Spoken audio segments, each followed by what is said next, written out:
ભારત એક લોકશાહી દેશ છે। દર વર્ષે ચૂંટણી થાય છે અને લોકો પોતાનો લીડર ચૂંટે છે। તે બધા સાંસદ બને છે। જે પક્ષ 2/3 બહુમતી લાવે તે સત્તા પક્ષ તરીકે બેસે છે અને તેમને નક્કી કરેલ નેતા વડાપ્રધાન બને છે। લોકસભા 2024 કુલ 543 સીટની ચૂંટણી તારીખ 19 એપ્રિલથી 1 જૂન સુધી 7 તબક્કામાં પૂર્ણ થશે। પ્રથમ તબક્કામાં 21 રાજ્યો મતદાન કરશે। ચૂંટણીની પ્રક્રિયા ખૂબ વિશાળ અને જટિલ હોય છે। 93 કરોડ મતદાતાઓ, 1.50 કરોડ ચૂંટણી અધિકારી અને security staff, 55 lakh EVM machine અને લગભગ 4 લાખ વાહનો। આ સાથે જબરજસ્ત પ્લાનિંગ અને ચુસ્ત અમલવારી તો કરવાની જ હોય છે। આજે આપણે ઘટનાના પોસ્ટમોર્ટમમાં જોઈશું કે ચૂંટણી જીતવા માટે તમામ પક્ષો અને ઉમેદવારો પ્રજાને રીઝવવા કેવી તરકીબો અને રણનીતિ અપનાવતા હોય છે। સત્તા પક્ષ ટકાવી રાખવા અને વિરોધ પક્ષ સત્તા ઉપર આવવા માટે અનેક તરકીબો અને રણનીતિ અપનાવતા હોય છે। બંને તનતોડ મહેનત કરી પ્રચાર કરે છે। પ્રજાને લલચાવવા નીત નવા ગાજર લટકાવવામાં આવે છે। ગરીબો કી થાલી में पुलाव आ गया, लगता है शहर में चुनाव आ गया। એ ન્યાયે જનતાને જૂઠા પ્રલોભનો આપવામાં આવે છે। જનતા જેના વાયદા ઉપર ભરોસો મૂકી વોટ આપી આવે તે સત્તામાં આવે, પરંતુ પ્રજા હંમેશા છેતરાય છે, કારણ કે ગેરંટી વચનો અપાયા હોય છે તે માત્ર સત્તા મેળવવા માટે રાજકીય જુમલાઓ સાબિત થતા હોય છે। હવે નૈતિકતાનો જમાનો રહ્યો નથી। સત્તા મેળવવા ગંદી અને હલકી પદ્ધતિઓ અખ્તિયાર કરવામાં આવે છે। વિરોધ પક્ષને એન પ્રકારે વધુને વધુ હાનિ પહોંચાડવામાં આવે છે। તેમનું મનોબળ તોડવા અને ખટકંડાઓનો ઉપયોગ કરવામાં આવે છે।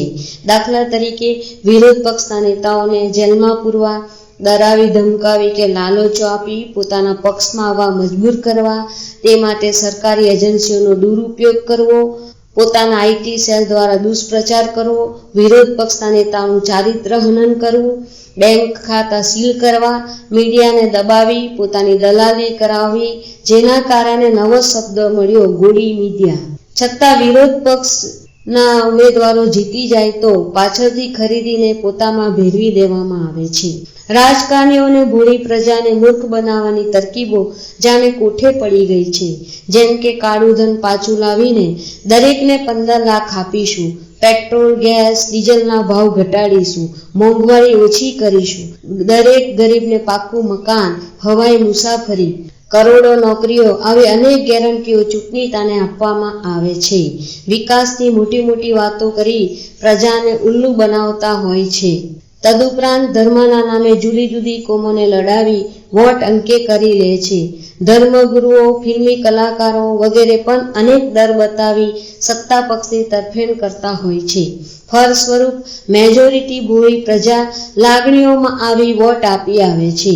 દબંગ ગુનેગાર લીડરોને પણ ટિકિટ અપાય છે। જેનું જ્ઞાતિબળ વધુ એને વધુ ટિકિટો અપાય છે। લાયકાત જોવાતી નથી। સૌથી મોટો પાવર છે મની, રૂપિયાથી ચૂંટણીઓ જીતાય છે।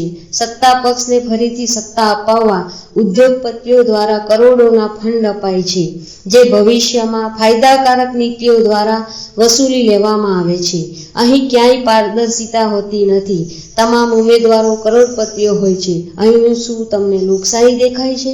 ચૂંટણી આવે ત્યારે જનતા ખુશ હોય છે કે અમારા હાથમાં પવિત્ર વોટ છે, જેનાથી અમે ધારીએ તેને જીતાડી શકીએ છીએ। આ નર્યો દંભ અને ભ્રમ છે, કારણ કે એમનું માઇન્ડ તો પહેલેથી જ બ્રેઇન વોશ કરવામાં આવેલ હોય છે। તે તો રોબોટની માફક વોટ આપી આવે છે। મોંઘવારી, બેરોજગારી, દમન, દુર્ઘટનાઓ વગેરે મુદ્દાની કોઈ અસર જણાતી નથી, કારણ કે એમના મનમાં કોમવાદનું ઝેર, નકલી રાષ્ટ્રવાદનું અફીણ, ધર્મના નામે ફેલાવેલી અફવાઓ જ મહત્વની હોય છે। આવો વોટ ક્યાંથી પવિત્ર ગણાય?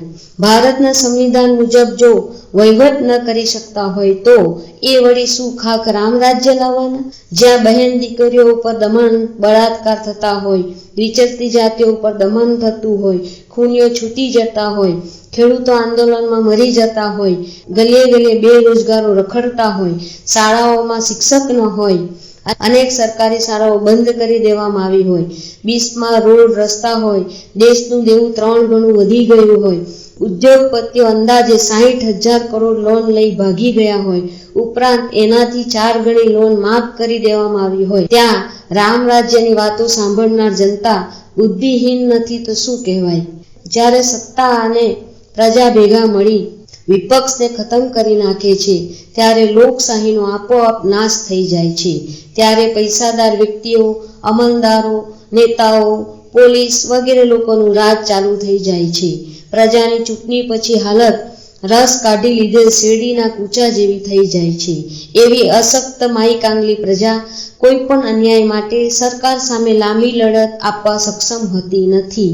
આવી કારમી મોંઘવારીમાં માંડ 2 ટકનું ભોજન થતું હોય તેવી પ્રજા ક્યાંથી સરઘસ કાઢે, અને કાઢે તો કેટલા દિવસ ટકે?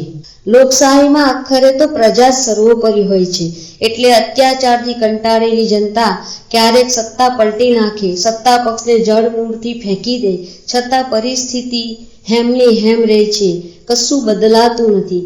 કારણ કે દરેક પોલિટિશિયનની માનસિકતા અને મોડસ ઓપરેન્ડી એક સરખી જ હોય છે. આ સમજવું હોય તો જ્યોર્જ ઓરવેલની લખેલી એનિમલ ફાર્મ વાંચી જવા વિનંતી છે. તમને જાણીને નવાઈ લાગશે કે આ પુસ્તક વર્ષો પહેલા લખાયેલ છે, છતાં એ જ તરકીબો હજી પણ કારગર સાબિત થાય છે. તો પછી પ્રશ્ન એ થાય કે બદલાવ, ક્રાંતિ ક્યારે નહીં આવે? પ્રજા માટે અચ્છે દિન ક્યારે નહીં આવે? આના જવાબ માટે અમારા આગામી એપિસોડ માટે તૈયાર રહો. ત્યાં સુધી જય ભારત, સતર્ક રહો, સભાન રહો. મિત્રો, જો તમને અમારો આ એપિસોડ ગમ્યો હોય તો લાઈક અને શેર કરજો, અને ઘટનાનું પોસ્ટમોર્ટમ ચેનલને સબસ્ક્રાઇબ કરજો.